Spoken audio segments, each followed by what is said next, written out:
That is it. That's the piece. It was a foundation to this, and it's sort of the foundation to, the question of why. Why are we doing all this? And I guess the TLDR is we want to create an intergenerationally durable culture that is also capable of very significant technological advancement to the extent that we would want to see this group of people get off Earth and go beyond. A lot of people are like, well, I disagree with what you say in the tracts. And we're like, that's fine. Like, we are totally open to that. We are one belief system among many. And then some people are like, well, these tracts contrast with traditional systems. And it's like, yes, if they didn't, then they wouldn't be a new system. We are trying something new because other people are trying the older things. But we have no animosity. Like, you aren't Not part of the pronatalist movement just because you differ from us theologically.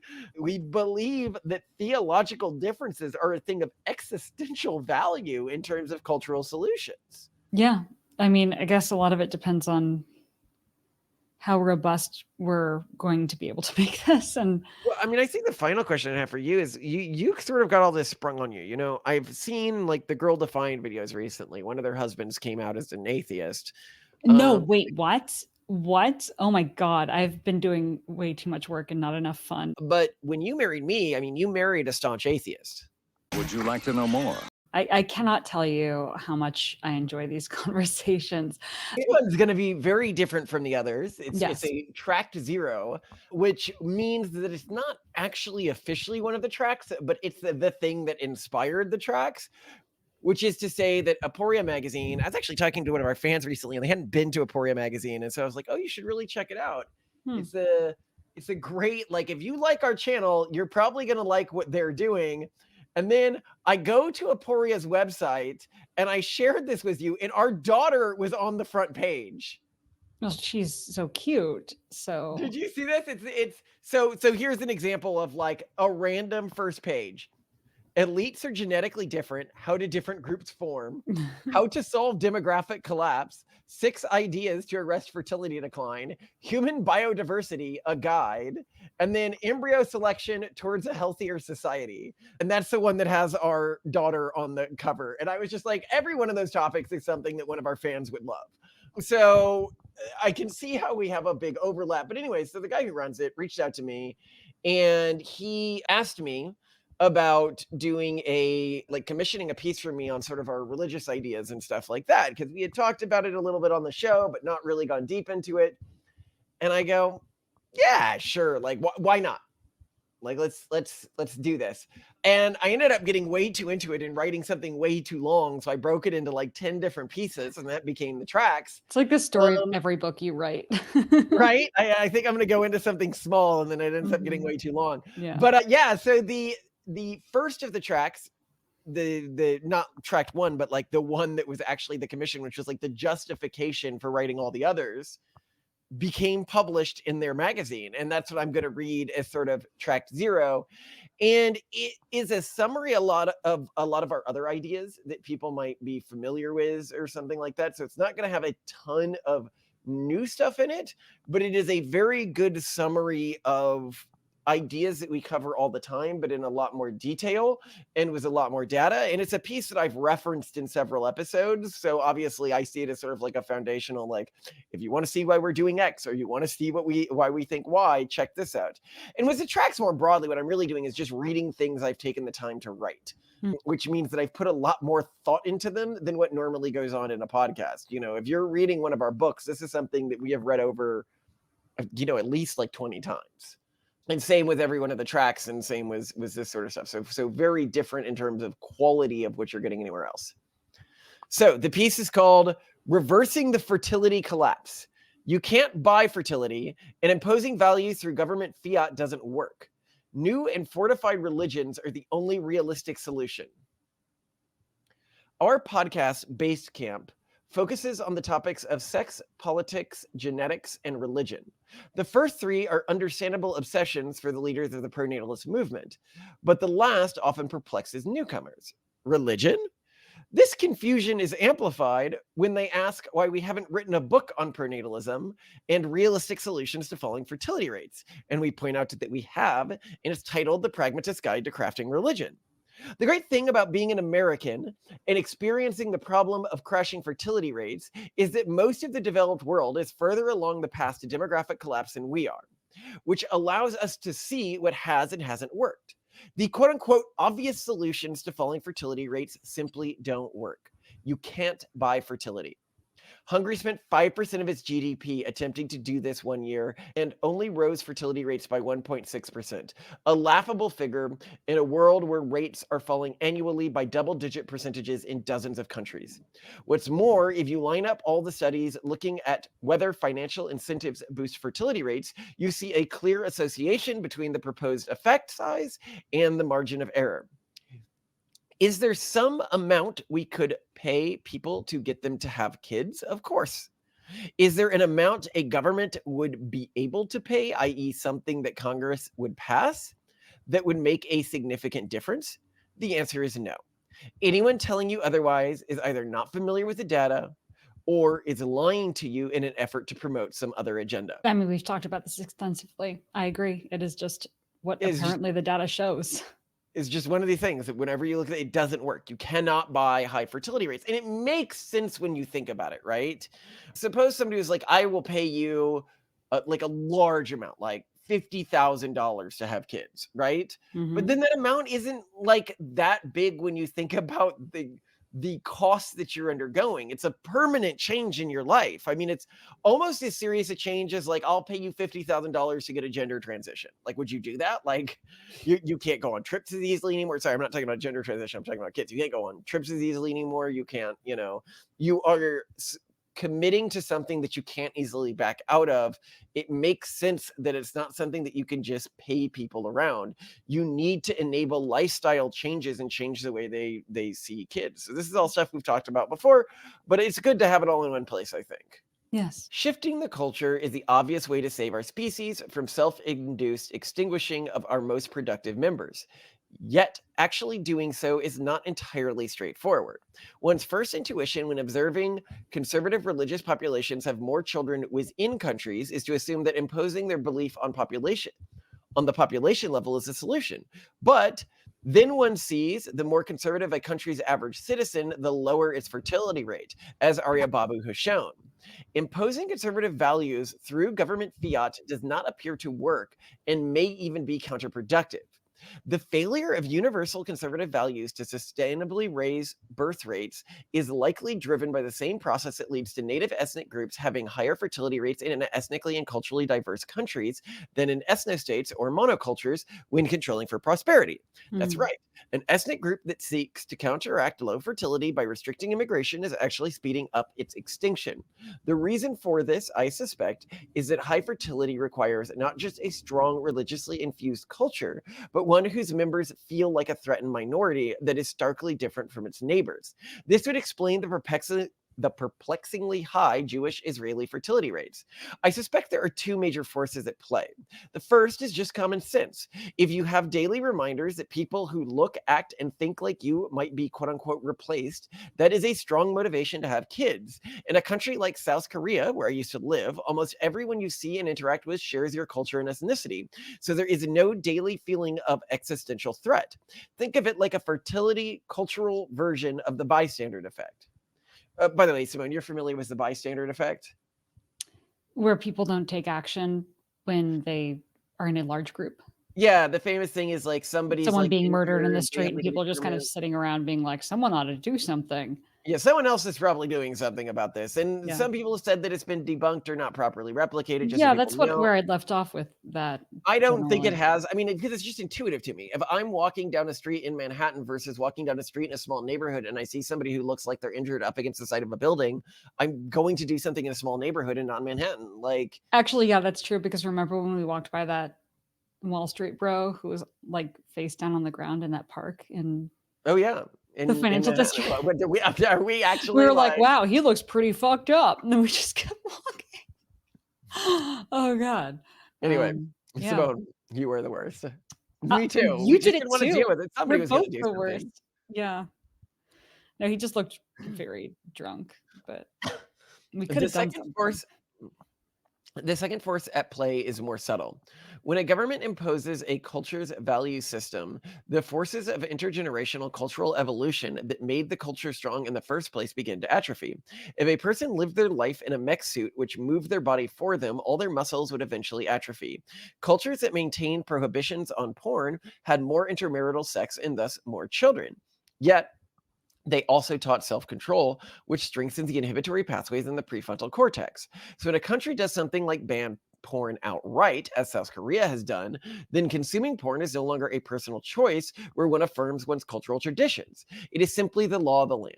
To see this effect in action, just look at the correlation was in the EU between how much a country restricts access to abortion and its fertility rate. Abortion restrictions are a good proxy for how much the government is enforcing value systems slash perspectives that religion should be enforcing on their own. Removing the responsibility from religion to motivate individuals to exercise self control will destroy that religion over time. And this abortion stuff is actually new to this article, so I'll put it on screen here because it's really interesting that it is a very high correlation, and this is something that so many people we talk to just immediately assume we're going to be on their side or that pronatalism is the same as the pro-life movement. And we're like, actually, in many ways, they're directly antagonistic towards each other. Which, if you want to see our who's killing more kids, Catholics or us, we go into this topic in a lot of question into like the Christian theology around when does life begin, blah, blah, blah. But yeah, do you have any thoughts on this? No, I think when I ask, or here, I'll put it this way. When friends of ours who are pronatalists and in the know say, "Oh, I met so and so and they're pronatalist." Now what I ask is like, okay, are they like the default non-researched pronatalist, meaning that they think it's all about cash handouts or it's about YIMBY or it's about abortions or birth control, like they sort of point to one thing? Or are they like an actual pronatalist who like understands that this is a mixture of cultural factors and schooling and economic norms and social norms, etc., government regulation, and that has to do with standards that parents are held to, things of that sort. And normally there are more pronatalists now than there used to be. I think that the movement is growing, but still most of them fall into that basic category where they're not actually aware of and fighting for what we would consider to be real solutions. Yeah, and this is something I'll get into more, but it's something I was actually thinking about when we were in talks with somebody recently is the pronatalist movement has been able to successfully integrate a lot of religious extremists or very conservative religious movements, like very conservative Jewish groups, very conservative Mormon groups, etc. But the one group that we've never really at a large scale integrated is the Catholic community because of these differences. Mm. Like, there's a lot of Catholic, like, on the ground pronatalists, but I mean Catholic thought leaders haven't integrated with the movement in the same way thought leaders in other communities have, which is very interesting to me. Yeah. And it's interesting that it also aligns with the ultra low Catholic fertility rates, which really worries us. But again, see our Catholic episode for more info on this. If religion is the answer, why not just go back to one of the old ones? While religious communities have shown more resistance to fertility collapse than their secular counterparts, they too are dying. For example, Catholic majority countries in Europe have an average fertility rate of only 1.3, a rate that will see them almost halving in population every generation. Things are not much better in Catholic majority Latin America. And here I'm quoting an article. As recent as 2019, a benchmark study by the United Nations Population Division for 2020 to 2100 forecasts that fertility in Latin America and Caribbean countries would stabilize at an average of around 1.75 children per woman in the latter half of this century. Stunningly, except for Mexico, all countries listed in this graph have already dropped below this level. Uruguay, Costa Rica, Chile, Jamaica, and Cuba now have total fertility rates of around 1.3 children per woman, the so-called ultra-low fertility threshold that has only been seen in a handful of European and East Asian countries. Catholics are not the only religious group in which fertility rates are plummeting. One can observe the same delayed fertility crash across almost all religious groups. Even historically high fertility groups like Mormons fell below replacement rate and will eventually disappear without change. The Mormon fertility rate has been harder to calculate than other populations' fertility rates, but is but there is evidence of a substantial decline. Even Muslims are not immune to this trend, with their fertility rates sometimes falling below other groups when they are in monocultural communities. Iran's fertility crisis is an obvious example. One might point that there are often high fertility subpopulations within religious communities. The problem is that they tend to be less economically and intellectually productive. These low productivity, high fertility groups are much more damaging to religious communities than they are to secular society, as there is more interbreeding between their members and those of the low fertility, high productivity groups. There is one study arguing that this is not the case in some Mormon communities, but the correlation shown is very weak. With all this being the case, sending our kids into an extant religious community seems like tossing them into a genetic death spiral. It would Yeah. be unwise to the extreme if I want my genetic line to be among those humans who colonize the stars. Well, I just want to point this out to those who are a little bit critical of the Tract series, or when we say things when I say we, I really mean you, Malcolm, because you're the brain leading all of this. I cannot take credit. But when we say things that you may disagree with religiously, they're counter to traditional religions that are not part of them, I think the important thing to keep in mind is that we are trying to create an iteration of an intergenerationally durable religion and culture that can take people to the stars. And we very much respect traditional religions. And I mean, how did you describe it? Just their death spiral.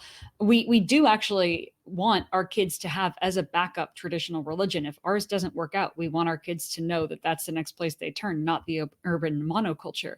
However, we are not contributing to society. We're not advancing society if we turn to a traditional religion. Those are handled. People are going to be members of them unless they die out. There are Yeah, lots of people who are already pursuing them. A great way to put it. If the traditional religions work, they're already safe. Yeah. If they don't work, then they're going to die. There Then is we need to no do something.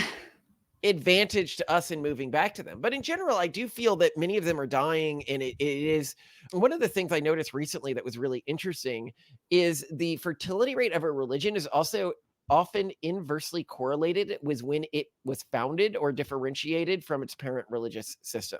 Okay, Um, walk me through this.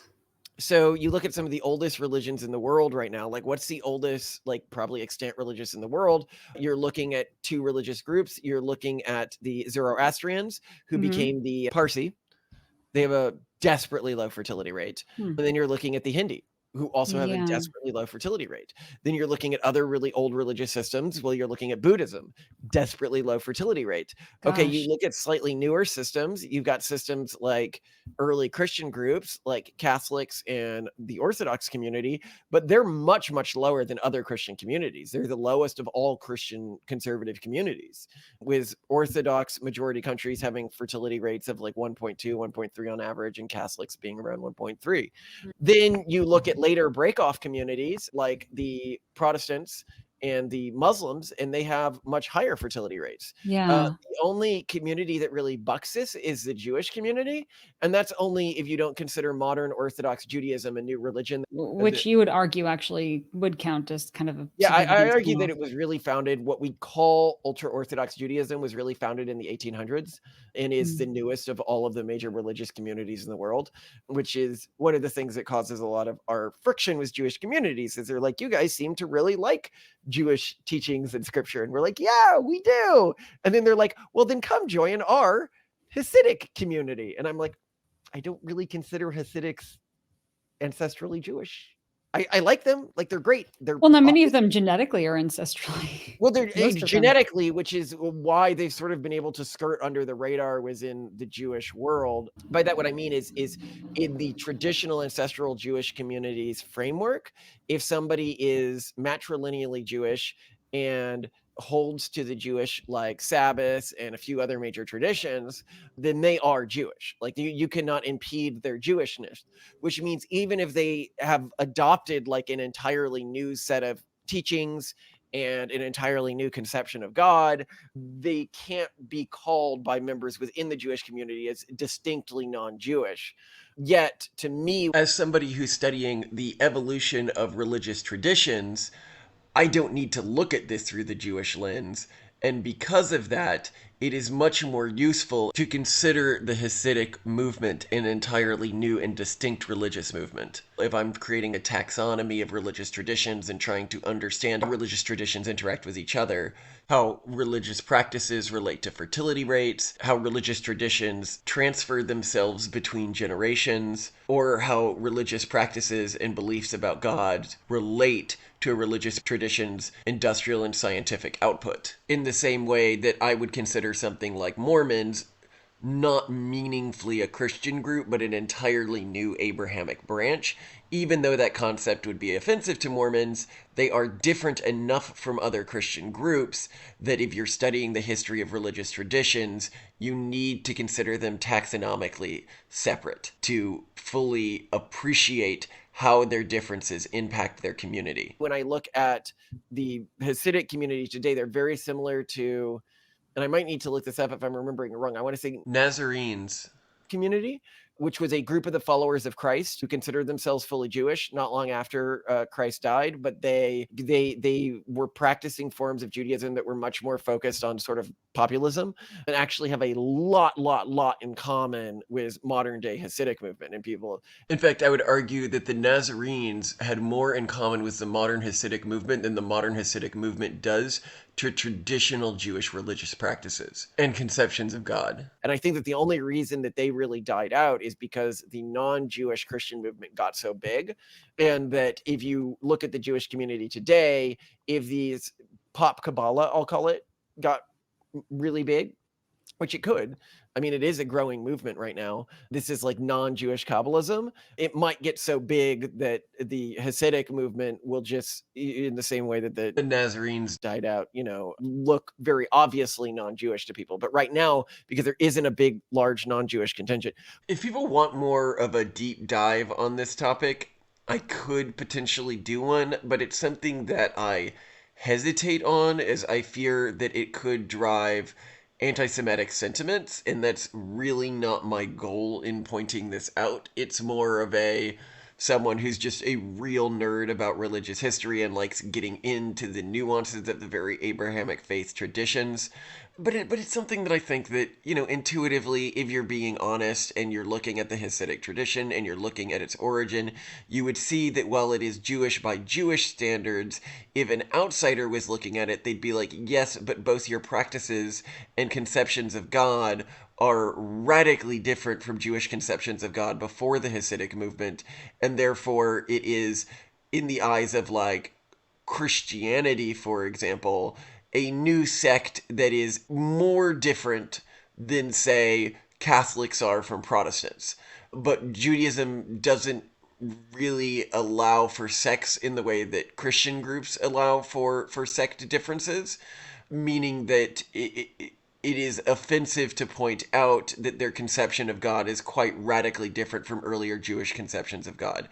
If you go to our earlier tracks, the Hasidic conception of God generally follows much closer to the mystic tradition conception of God, whereas the earlier Jewish conception of God follows much closer to either the monotheistic or polytheistic interpretation of God. And that a lot of the teachings that they elevate are fairly new teachings, like the Kabbalah, which is, not more than 1,000 years old. But that's why we don't go deeper on this topic, because I don't really think that anyone benefits from our overly nerding out about religious history in this particular niche.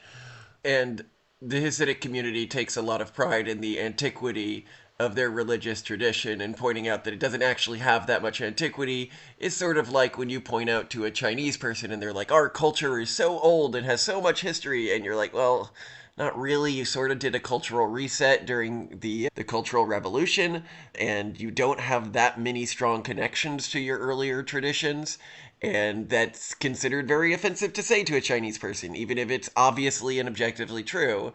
So there's no point in challenging part of a group's self-narrative that is important to that group in detail. But anyway, this is totally off point. It's just sort of justifying my framework that the younger a religious tradition is, the better it is at fighting fertility collapse. And then the question can be why. I actually came up with this idea when talking with one of our fans, and he responded, and I think very accurately, their newer update updates on the software. Like, of course, they have better bug fixes.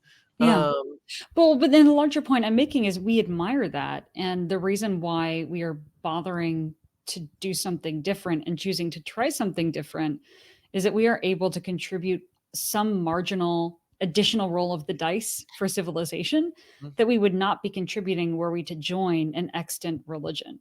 So that's one of the reasons why we're putting these tracks out there, why we're being so transparent about it, and why we're bothering with this in the first place. We wouldn't really be giving civilization and or religions and or intergenerationally durable cultures another roll of the dice if we just joined an existing one and didn't do anything to change it.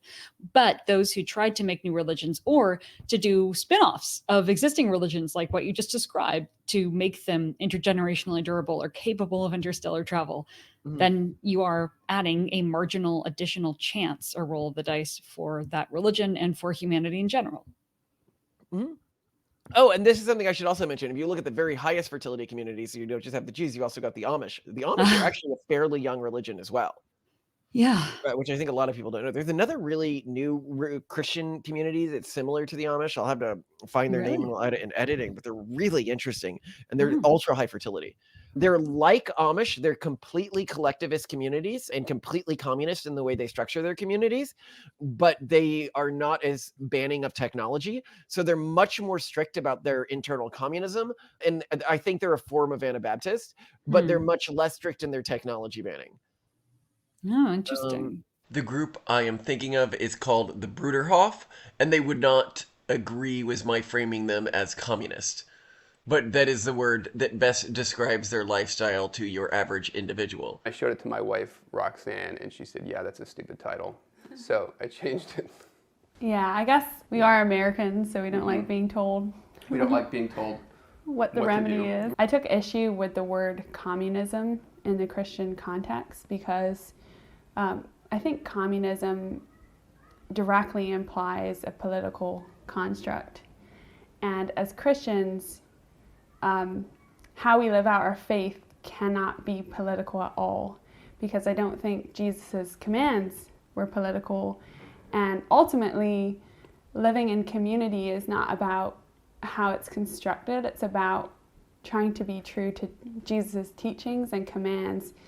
So, Rich, that was my initial reaction, was that communism is a word that shouldn't even be used in this book, let alone in the Christian context. Which and is I- and probably you dig into the communities, they actually seem really dope. Like the people in them seem really happy, very full of life, and they get a lot of criticism from outsiders because the men dress like modern men, but the women dress actually in outfits not dissimilar from yours.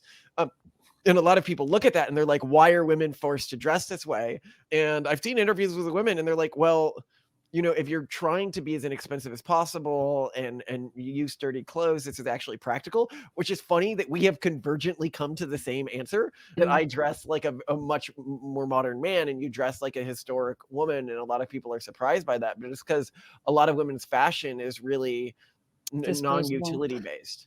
Yeah.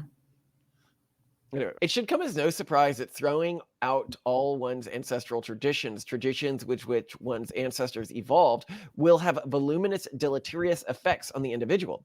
It should also come as no surprise that clinging dogmatically to cultural traditions that evolved within and were optimized for not just a pre-internet, but a pre-industrial world will have disastrous consequences for the group. The only way to ensure ancestral traditions work as intended without updating them for the age of technology is to include within them a mandate for a pre-industrial lifestyle. Sorry, there was a concept here I wanted to go into, but it was another hypothesis for why the newer religions might be doing better. It might be because religions sort of deteriorate over time. This is the hypothesis we had when we were writing the Pragmatist Guide to Crafting Religion, is that religions start in an ultra hard state and they deteriorate as they get older, Right. because of sort of social forces around them chipping away at them and trying to do things easier and easier and easier. And he argued that there were some interesting evolved innovations, like the Catholic Church having essentially spin-off factions that got really extreme and then slowly reintegrated, thereby keeping the church more hard than it otherwise would genetically be. healthier. Like they Yeah. basically spun off little like little departments, which is what the orders were, and then the orders would reintegrate into the central bureaucracy. And if you study the history of Catholic orders, they'd often start like as sort of like radical religious extremists with new ideas that lived like ultra austerely, and then they become wealthier and wealthier and wealthier and end up becoming like indolent and falling apart as being the cool place that the hardcore people want to go. Yeah, but it may have benefited the church overall, thereby countering this dynamic that you described. So I thought that was interesting. This is why the only groups that seem to show durable resistance to fertility collapse are those that either ban their members from engaging with technology or have social practices that lower the economic potential of their adherents. What is concerning about these groups is that they are often wildly xenophobic, believing that eventually everyone on Earth must believe what they believe. In fact, not a single religious group in the world within a developed country has yet been able to stay durably above the replacement rate while being economically productive and engaging with technology, except arguably the Israeli Jews. Some adherents of traditional religions assume that they can use their technophobic members to generate a large population that can subsequently be converted to technophilia. So this is what we often get was like, ultra Haredi populations and stuff like that. They're like, okay, yes, there's a portion of the community that like doesn't work, but they're super high fertility, and that these people can then be converted by mainstream Jewish society. And I'm like, I'm sorry, like I've looked at the stats, and this just doesn't seem to be happening. The productive, like the ultra productive Jewish society, which ends up sometimes funding the Haredi movements, are the descendants of people who didn't join those movements. They're not spin-offs of those movements. And it should make obvious sense as to why this is the case, what I'll get into here. This strategy doesn't work for two reasons. The first and obvious one is the enormous dysgenic effects it will have on their population. Culturally sterilizing the economically productive members of a group is not a winning formula. The second is that subgroups within these communities that disengage with technology more extremely will outcompete those that do not. This can be seen clearly in Amish populations, where the rate of cell phone use correlates with their fertility rate. And this is actually a link to study here.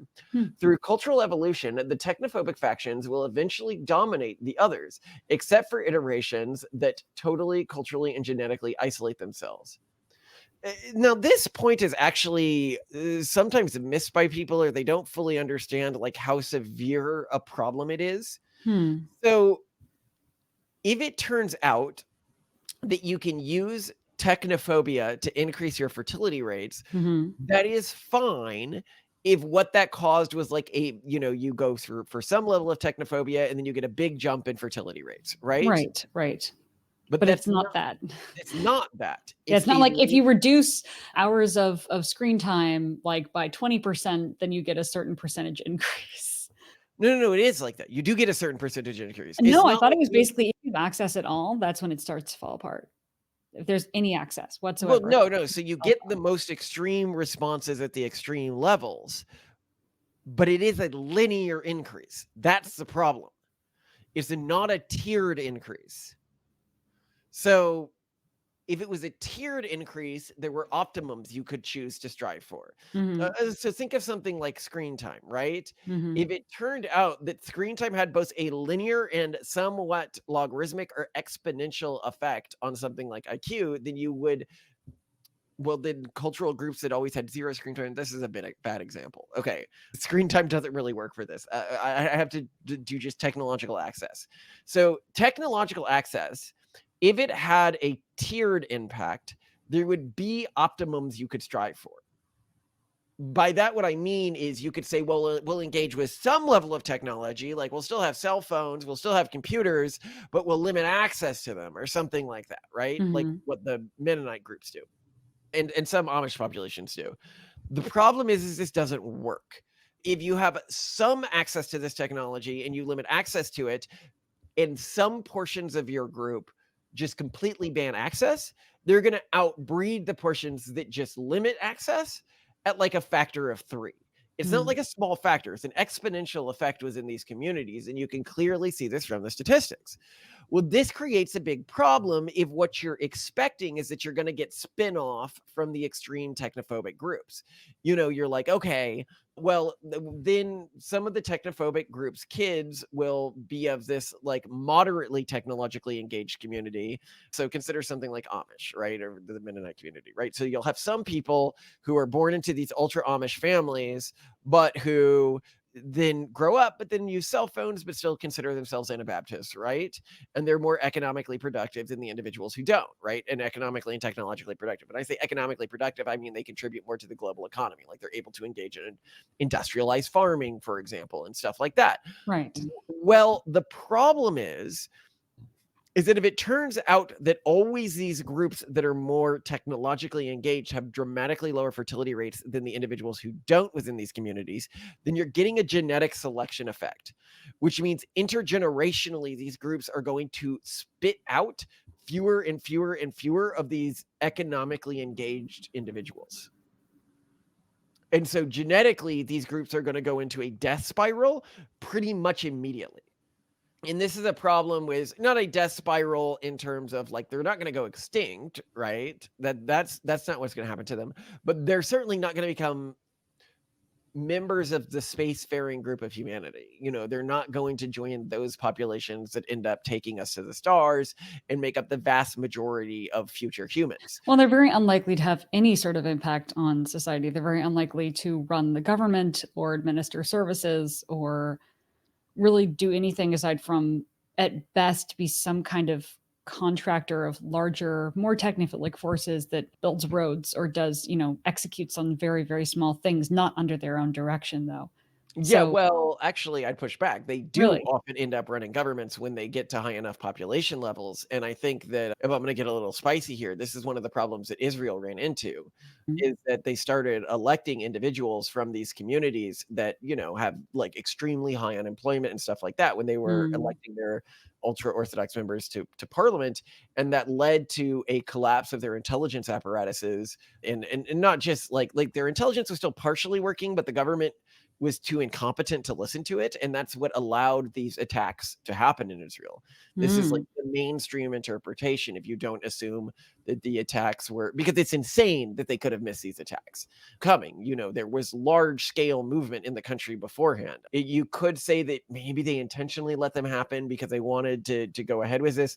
But Occam's razor, like if I look at all the data, it appears that there was just a level of incompetence induced by members of these communities taking too much control within the government and not focus on competence in industry. And competence in industry doesn't mean like just productivity. It means like a base level of competent operation. And that's not what these groups had any selective pressures around. Yeah, at least not in the realms that realms relevant to government surveillance, etc. Yeah. They have high levels of competence in their own isolated. But that's going to happen in the United States. That's going to happen in other countries as well. Now, just in case anyone's going to say, oh, you can't say that, that's anti-Jewish or something. It's not. This is the mainstream position right now of people who are experts on these types of topics and who are willing to speak out against dominant narratives. If you would like to hear somebody else's take on this, here is Peter Zeihan's, probably the most famous strategist in the world right now. How do the Israelis not know? Israel supposedly is the gold standard for intelligence, and there aren't a lot of things in the area that honestly they need to worry about all that much. This is the one thing that the Israelis have always been obsessed about. That's where all of their microphones are pointed, and so the fact that they missed this is just mind-boggling because there were hundreds of fighters involved, dozens of vehicles using 6 different transport options, and the Israelis missed it all. Part of it's demographic. The Israelis have some laws that protect basically people who commit themselves to Judaism. So if you're studying to become a religious scholar and all you do is study the Torah, you don't have to pay taxes and you don't have to serve in the military. And that means that you can have lots of kids and don't have to pay for them, which, encourages people to have a lot of kids. And that means somewhere between 10 and 30% of the population, based on where you draw the line, of the population basically doesn't work, but can still vote. And think of that relative you have who's on disability insurance, and doesn't work and just sits in his lazy boy all day and bitches about how people are screwing up the world. That's them. And they are a rising demographic because of population growth. Their demographic. And that means that they have been the kingmaker in any number of governments in recent decades. And they are a strong, strong minority within the Israeli system. And there's no way to get rid of that. If you're going to have a political system like this, you want to have a floor so that the real whack jobs don't get into government. In Israel, there really isn't one functionally because they don't want to silence anyone's voices. So you have this whole rainbow of whack job right-wing parties. Right-wing's probably not the right term. Let's just call them religious fundamentalist parties who are supporting the current government. And they're not very good at what they do because they're coming from a stock of people that doesn't value secular education at all. People who are absolutely mind-numbingly incompetent but have very firm ideas on how the world should work. And they're the ones who are now having to explain how they have presided over the greatest intelligence debacle in the world in the last 50 years.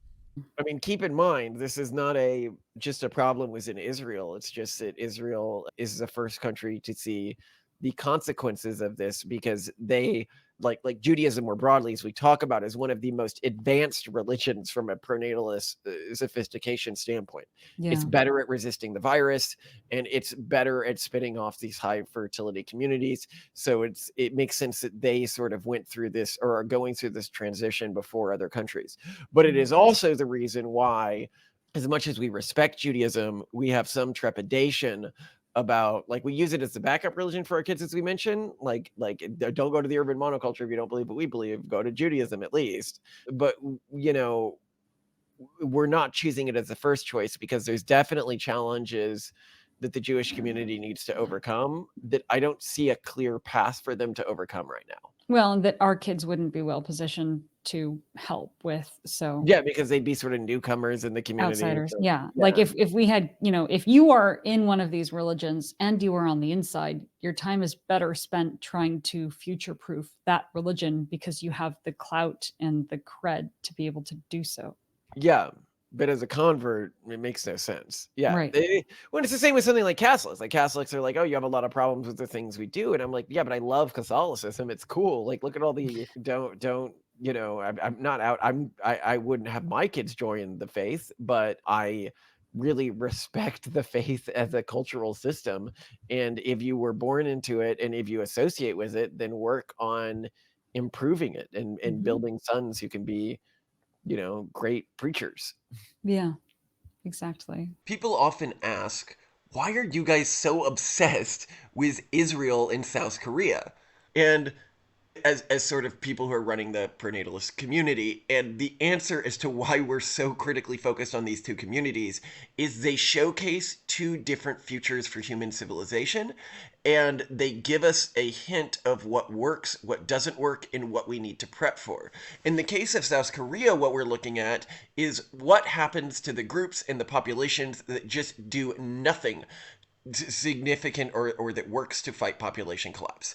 I.e., they end up focusing all of their efforts on population collapse around things like government handouts and government financial incentives, which Korea has spent something like $280 billion in just the last 16 years, which, as we constantly scream from the rooftops, does not work. This has been well studied.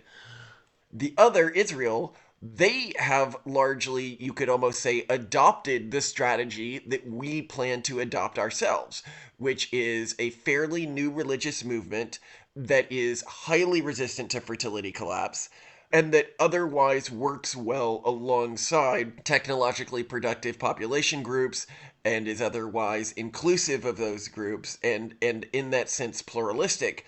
Yet they are still having massive, massive problems.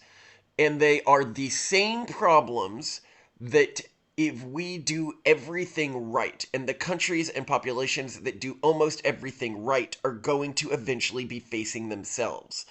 For us to steer around these problems, we need to study and understand the difficulties that Israel is having right now and the Jewish people are having right now to avoid those difficulties ourselves. They are not having these problems because they are incompetent or because they made some sort of a wrong move.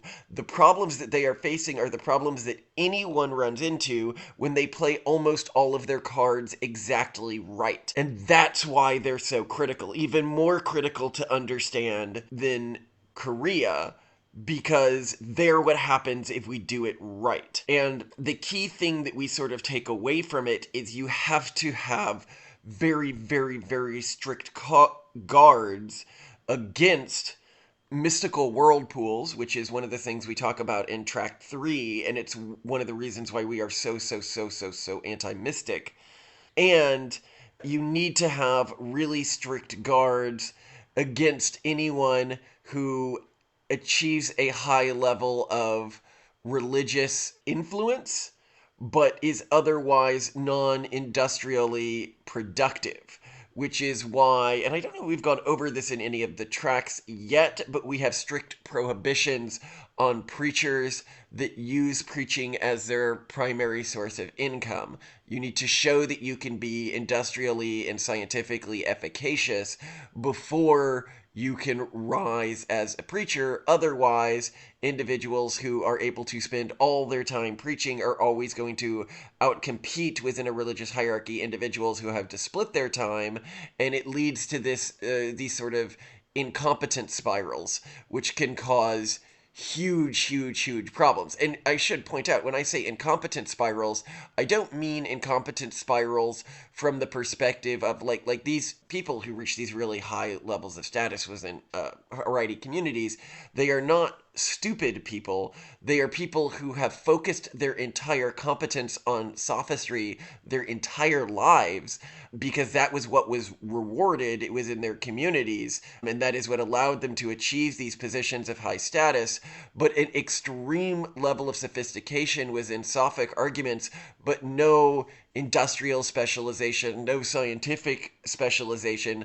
This leads to very bad decisions being made at the societal level and bureaucratic level, which can lead to catastrophic failures like the intelligence failure that led up to the Gaza attacks. This is the crux of why we are raising our kids in a new religious system.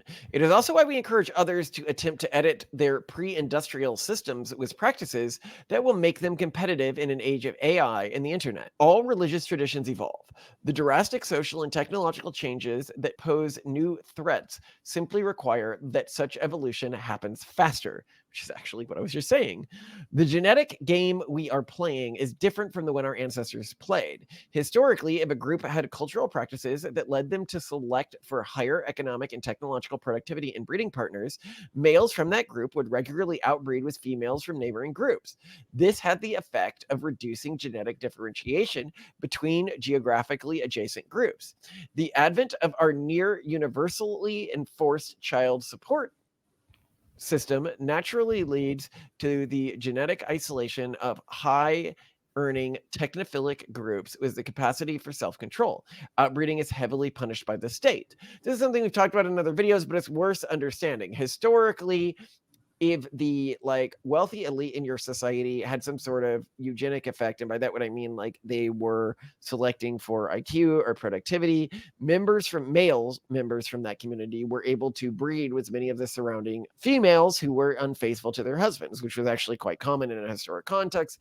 However, child support makes this incredibly unlikely to happen within our society at any sort of large level, because if you are wealthy or economically productive in any sense, you are sort of a target for individuals. And so it doesn't make sense to breed with anyone outside of your ultra wealthy community, which leads to more genetic isolation of different groups in our society. As a result of this, any genetic IQ advantage will be amplified much faster than would have historically been the case. This is definitely true for groups that practice polygenic selection and have arranged marriage protocols in place. Oh, that seems harsh, does it? In the words of one of my favorite movies, You don't approve? Well, too bad. We're in this for the species, boys and girls. It's simple numbers. They have more. and this is true when we're talking about these technophobic, xenophobic populations. They will outnumber us 100,000 to 1 in any realistic future that we're looking at. The question is, can AI give us the edge if they decide to kill us? And I suspect so. AI and genetics, at least. The old ways have failed us. Many bemoan the urban monoculture whose adherents are known for their sensuous, quote-unquote, woke behavior. As threatening as the urban monoculture may be, when it breaks, we will be facing an infinitely more threatening flood of xenophobic, technophobic, and religious extremists who will drag our species back to the Stone Age if given a chance. This flood will come from groups as varied as Christians, Jews, Muslims, and Buddhists, some of whose adherents maintain a high fertility rate by using culturally induced poverty to simulate pre-industrial environments among their members while maintaining cultural isolation through intense cultural xenophobia. The pronatalist movement is a beacon for those few humans left who are willing to do what makes us human. Innovate, improve, and band together so we can mount a real defense. God willing, once the wave passes, the movement will be the seed that grows into a vast interstellar human empire. Finally, you may be asking, quote, but why religion? Why not just a few cultural tweaks, end quote? Even if it's entirely secular, a suite of intergenerationally durable cultural perspectives and practices that differ strikingly from those of the society around it will be called a religion by the dominant cultural group. If my descendants think and perceive the world in a manner that differs from the thought processes and worldviews of the dominant cultural group, calling them something other than a religious minority is merely a semantic quibble. And our descendants do need to think differently if we want them to survive. Any thoughts? This is our stance. This is why we're doing what we're doing. The religion we have built for my family must be one of many experimental cultures designed to combat fertility collapse. Our unique religion is meant to be a hypothesis among many because that is all we are doing, testing a hypothesis. You can riff on ours or riff on the traditions of your ancestors, but raising your children in the urban monoculture with unmodified ancestral traditions is like asking them to charge a Gatling gun with spears. Our goal is not to create a new religion, but rather a coalition of them that can share cultural resources rendered useless in wider society, like marriage markets. If you want to join our network, please reach out. We are building both a school system and we'll be doing yearly summer camps when our kids are old enough to socialize with like-minded peers. And this is like a really interesting point here. A lot of people are like, well, I disagree with what you say in the tracts. And we're like, that's fine. Like, we are totally open to that. We are one belief system among many. And then some people are like, well, these tracts contrast with traditional systems. And it's like, yes, if they didn't, then they wouldn't be a new system. We are trying something new because other people are trying the older things. But we have no animosity. Like, you aren't part of the pronatalist movement just because you differ from us theologically. We believe that theological differences are a thing of existential value in terms of cultural solution. I don't know if you have thoughts, Simone. No, I mean, we're of the same mind on this. And if you are interested in the specific religion of our family, we lay it out in a Substack piece titled Track 1, Building an Abrahamic Faith Optimized for Interstellar Empires. In short, we teach our kids that whatever man becomes in a million years or so will conceptually be closer to what humans today would think of as a god than a human. This entity is so advanced that it exists outside of time as we understand it, and thus, from the perspective of the entity, it is guiding us to reunite with it. God is the ultimate manifestation of human potentiality, and the good is defined by actions that expand human potentiality. We believe this is the entity the Abrahamic traditions were revelations of, and new revelations are given to man when he has the capacity to understand them. Hence, we have a religious mandate to expand that capacity through both genetic and synthetic means. Ours can be thought of as almost an Abrahamic EAC religious system. And then there was a footnote in that last paragraph. When we say the Abrahamic tradition, we mean God has always done his best attempt to convey truth to man, but man of the past was not yet sophisticated enough to fully understand that truth. The story of Jesus' life was to teach us that God's son, as a man, must be martyred to sanctify mankind. Only through generational martyrdom can God's son, representing all of us, but also God, because he will eventually become God, remove mankind's flaws that prevent us from joining with God. Of course, this is a concept that people during the life of Christ would have been incapable of grasping. So when explained to them, it came out as a convoluted plan for God to turn himself into man, which man would need to unjustly kill in order for God to forgive man. But God told us that he was not the type of entity to demand a father sacrifice his son to appease him in the story of Abraham. But in the story, he also told us that we, his followers, would believe he was that kind of entity, but follow his word regardless until it could be revealed. He is not. That is it. That's the piece. It was sort of the foundation to this, and it's sort of the foundation to, the question of why. Why are we doing all this? What's the idea here? Yeah. And I guess the TLDR is we want to create an intergenerationally durable culture that is also capable of very significant technological advancement to the extent that we would want to see this group of people get off Earth and go beyond, right? Yeah, that's the idea. And I think it's possible. And I totally possible.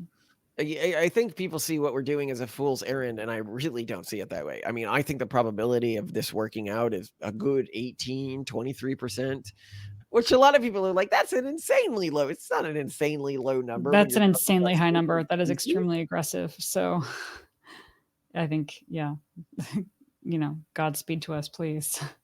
Yeah, well, and building a denomination. It's not really a religion because it's more of an Abrahamic denomination because it follows the old Abrahamic traditions that elevates the traditional systems while in the context of a world that now has internet and AI and all sorts of advancements that people historically couldn't even imagine.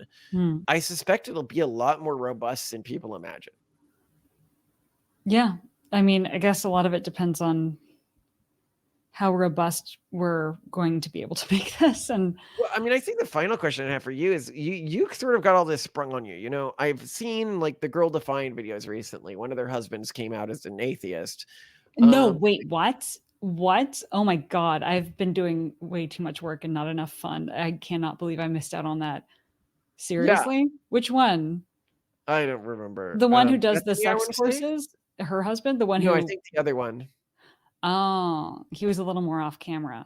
So Yeah, of course. and she got over it very well. I mean, it was very hard because she was like, "This is not what I married." Like, she doesn't Yeah, and say they that, met but, through like, he's like, church, "I right? understand that you thought you were marrying something else, and I had these questions even when we were getting married, Oh and I should have been gosh. more forthcoming." And they're keeping their marriage Yeah. together, and they seem to be very emotionally healthy in the way they're dealing with it. But when you married me, I mean, you married a staunch atheist. And all of these You didn't religious feel like an atheist because I associated people with more traditional values. That is to say, wants to have a family. Ooh, radical. As being sort of It's funny you Christian. mention this because even when we were doing our search fund, people thought we were religious extremists to the extent that they wouldn't sell to us because of that. They're like, "I would sell to you guys, but you appear to be." Too They said, Christian. like, the whole Mormon thing is really creepy to me. They thought we were extremist Mormons. Yeah. And I'm like, "We are not Mormons." And he was very surprised by that. I But it forgot was about that happened a couple of times. Yeah, Yeah. it's because we were so dedicated to this value system. So it might be that we've always but I spring these ideas on you and you're always like, "Yeah, that makes sense." Like, I'm springing insane ideas on you. Yeah, but we're very mimetically aligned. And none of this seems as a surprise to me because remember, let's just show how little this is surprising, how little your faith has changed from the get-go on our first date after saying that you weren't looking to date, you were looking for a wife and you expected to find her at Stanford.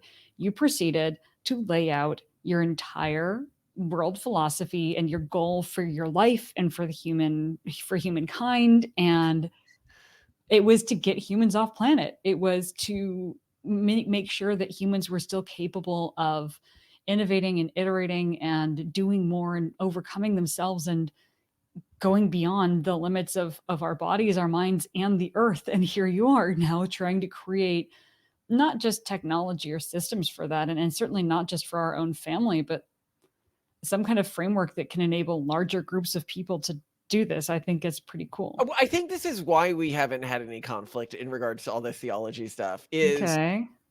because I am optimizing it all around that original goal that you signed off on.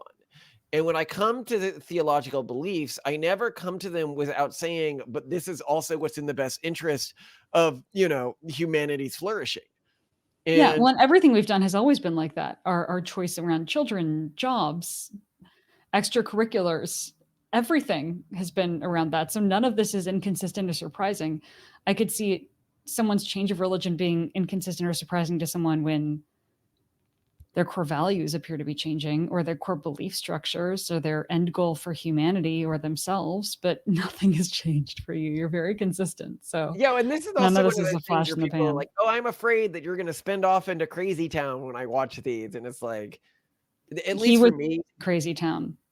He was always in Crazy Town. I was always in crazy town. No, And but I'm not I was like I am still very much within the bowling lane. You know, with kids, they put the things in the gutters of the bowling lane so the ball the can't fall into the bumpers. gutters. The Yeah. bumpers, you know, Well, and not you with kids, roll it with down. because I suck at bowling. But there's way bigger bumpers in the lanes of my consciousness than people think. Like everything I'm doing is just in terms of the best interest of my kids, Yeah. and that is the guiding force behind all of this for me, at least. But anyway, I mean, I don't know. It's not just your kids. It's your life species. philosophy. Yeah. It's I mean, your kid and your kids are part of that, and you deeply love your kids. It's not like your kids are kind of instrumental projects or anything, but all of this is in an effort to serve a very consistent and quite logical, in my view, goal for humanity, which includes yourself.